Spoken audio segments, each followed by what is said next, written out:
On April 7th, Trump said this about the World Health Organization. They didn't want the borders closed. They called it wrong.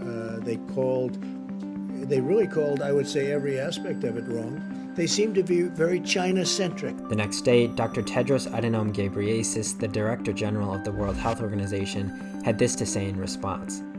Please don't politicize this virus. It exploits the differences you have at the national level. 6 days later, Trump ordered his administration to halt all funding to the United Nations Top Health Committee. That decision may hurt the rest of the world in a multitude of ways.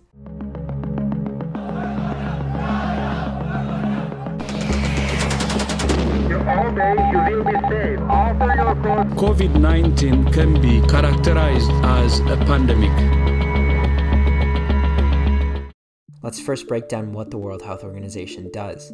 The WHO is what's considered a specialized agency. Other notable specialized agencies include the IMF, or International Monetary Fund, or the World Bank.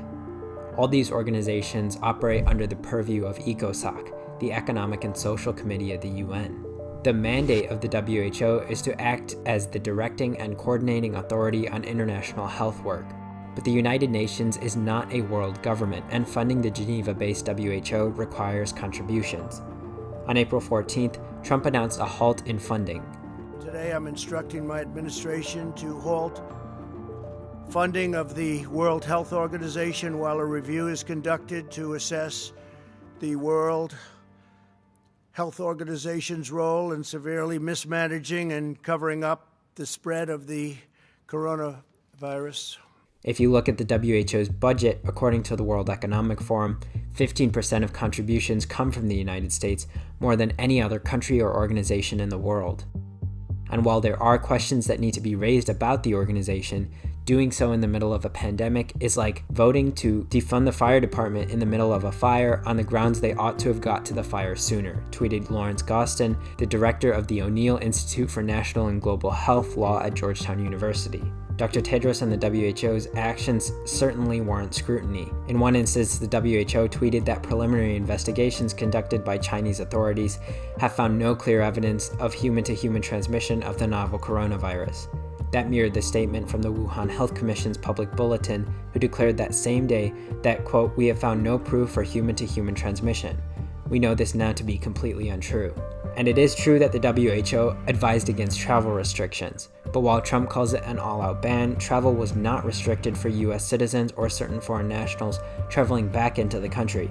Nearly 40,000 people and roughly 1,300 direct flights arrived from China after the January 31st ban across the US in 17 cities. The WHO is imperfect, that's clear, but that's due to design flaws. To understand international organizations, it's important to not think of them as independent bodies governing the world, because they aren't. Rather, the UN and its subsidiary organizations are bound by its member countries.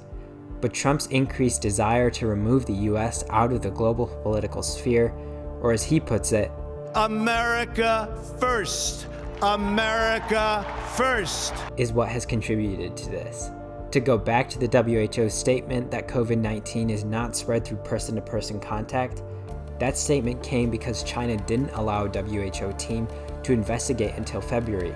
So the WHO was acting on information that they were given and were forced to report that. By design, the WHO is restricted by the information provided by its member states, be that the authoritarian Putin of Russia or Xi Jinping from China. That's part of the reason that North Korea hasn't reported any cases.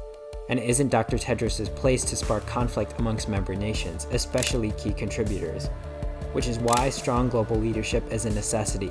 But there's no American auditor to question the validity of that information, because the US seat on the executive board of the WHO has remained vacant since 2018.